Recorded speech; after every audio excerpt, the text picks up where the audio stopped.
It's impossible to enter the sanctuary at Preston Hollow and not lift your eyes to the cross.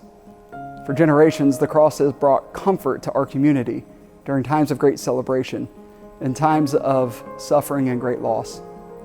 The cross is positioned in the center of the chancel so that we might be reminded that the promises of God made known through Christ are central to our faith.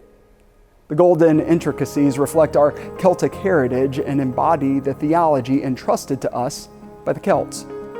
The Celts were northern neighbors to the ancient Greeks and Romans. They were a people who understood that the Christ was the one in whom we live and move and have our very being. The Celts knew that there was no separation between God and God's people.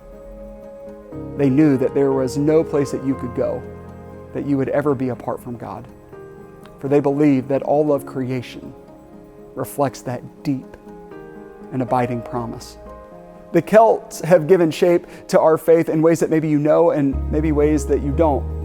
For example, it was first the Celts that celebrated Christmas in December during the winter solstice and Easter during the springtime, because they knew that God's creation reflects what we most know deeply in God.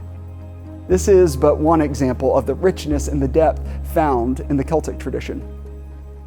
Thus, we're excited to share that our theme for this upcoming academic year is the Celtic Way. Over the next year, we're going to return to the roots of our Celtic heritage. The Celtic Way has much to teach us in this moment in our history and in this moment in time about how we live and how we move and how we have our very being in the world.